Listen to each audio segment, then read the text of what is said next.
அனைவருக்கும் வணக்கம். நம்ம இன்றைக்கி என்ன பார்க்க போகிறோன்னா வாழைக்காய் வறுவல் தான் செய்ய போகிறோம்.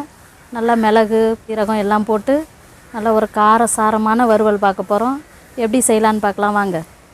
ஃபஸ்ட்டு வாழைக்காய் வறுவல் செய்கிறதுக்கு ஃபஸ்ட்டு என்ன செய்யணும்னா, வாழைக்காவை தோலெல்லாம் எடுத்துகிட்டு இது போல் சைஸில் நல்லா கட் பண்ணி வச்சுக்கோங்க. கட் பண்ணிவிட்டு இது மாதிரி தண்ணியில் போட்டு ஊற விட்டுருங்க. ஏன்னா வெளியில் வச்சோன்னா சவப்பாக போயிடும். தண்ணியில் போட்டு வச்சுடுங்க.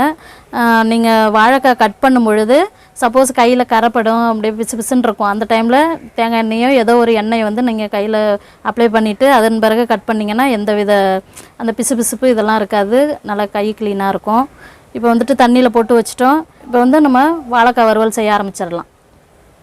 சட்டி அடுப்பில் வச்சுட்டோங்க. சட்டி காஞ்சிருச்சு. எண்ணெய் சேர்த்துக்கலாம். 2 ஸ்பூன் எண்ணெய் சேர்த்துக்கிட்டோம். எண்ணெய் காஞ்சிருச்சு. 1 ஸ்பூன் கடுகு உளுத்தம்பருப்பு சேர்த்துக்கலாம். கடுகு பொரிஞ்சிருச்சு. ஒரு பாதி வெங்காயம் கட் பண்ணி போட்டுக்கிறோம். வெங்காயம் அதிகமாக போட வேண்டாம். ஒரு பாதி வெங்காயம் போட்டால் போதும். இது கூடவே கருவேப்பிலை சேர்த்துக்கிறோம்.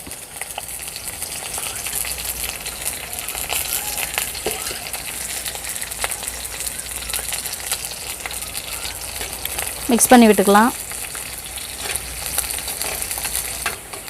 இப்போ வெங்காயம் கருவேப்பிலை நல்லா பொரிஞ்சு வந்துருச்சு. இந்த ஸ்டேஜில் நம்ம நல்லா 1 ஸ்பூன் இஞ்சி பூண்டு பேஸ்ட்டு சேர்த்துக்க போகிறோம்.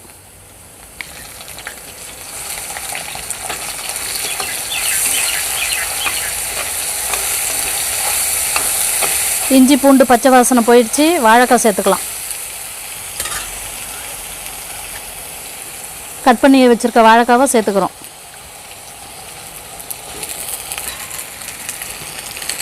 நல்லா மிக்ஸ் பண்ணி விட்டுக்கலாம்.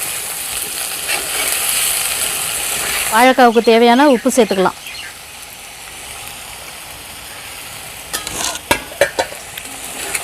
மிக்ஸ் பண்ணி விட்டுட்டு ஒரு 5 நிமிஷம் மூடி போட்டுடலாம். ஒரு 5 நிமிஷம் நல்லா எண்ணெயிலே வதங்கட்டும். மூடி போட்டு வச்சிடலாம். இப்போது 5 நிமிஷம் ஆயிடுச்சுங்க. இப்போ ஓப்பன் பண்ணிவிட்டு மிளகாத்தூள் சேர்த்துக்கலாம். நான் 1/2 ஸ்பூன் மஞ்சள் பொடி, 1 ஸ்பூன் குழம்பு மிளகாத்தூள் எடுத்திருக்கேன். அதை நம்ம சேர்த்துக்க போகிறோம்.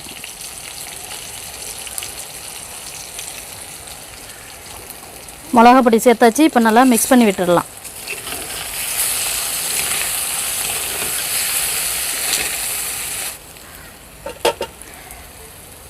இப்போது மிளகா பொடியோடு சேர்ந்து வாழைக்காய் நல்லா ட்ரை ரோஸ்ட் ஆகட்டும். லைட்டாக தண்ணி மட்டும் தெளித்து விட்டுக்கலாம்.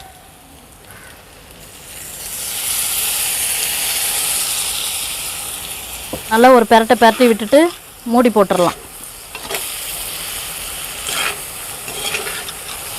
தண்ணி அதிகமாக சேர்க்க வேண்டாம். சும்மா ஒரு கை எடுத்து தெளித்து விட்டுருங்க. நல்லா மிக்ஸ் பண்ணியாச்சு. ஒரு 5 நிமிஷம் மூடி போட்டுடலாம். வாழைக்காய் நல்லா வெந்து வந்துருச்சுங்க. லாஸ்ட்டில் என்ன பண்ண போகிறோன்னா, ஒரு 1/2 ஸ்பூன் மிளகு, 1/2 ஸ்பூன் சீரகம், 1/2 ஸ்பூன் சோம்பு எல்லாம் சேர்த்து பொடிச்சு வச்சுருக்கிறேன். இந்த பொடியை தான் நம்ம லாஸ்ட்டாக தூவ போகிறோம். இதை சேர்க்கும்பொழுது வாழைக்காய் ரொம்ப டேஸ்ட்டாக நல்லாயிருக்கும். நம்ம இதை கலந்துக்கலாம்.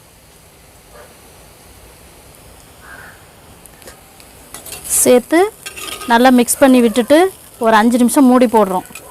லாஸ்ட்டு ஸ்டேஜ் ரெடி ஆகிடும். மிளகு சோம்பு சீரக பொடி எல்லாம் சேர்த்துட்டேங்க. ஒரு 5 நிமிஷம் அப்படியே மூடி போட்டுட்டு நம்ம அதுக்கப்புறம் இறக்கிக்கலாம்.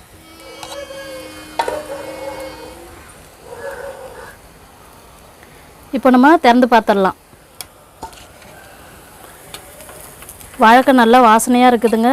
நல்லா ரெடி ஆகிடுச்சு. வாழைக்காய் நல்லா வெந்துருச்சு. நம்ம இந்த நேரத்தில் ஸ்டவ் ஆஃப் பண்ணிக்கலாம். சுவையான வாழைக்காய் வறுவல் ரெடி ஆகிடுச்சு. நீங்களும் உங்கள் வீட்டில் செஞ்சு பார்த்துட்டு எப்படி இருந்துச்சுன்னு சொல்லி உங்கள் கருத்துக்களை கமெண்ட் பாக்ஸில் சொல்லுங்கள். லைக் பண்ணுங்கள், ஷேர் பண்ணுங்கள், சப்ஸ்கிரைப் பண்ணுங்கள். நன்றி, வணக்கம்.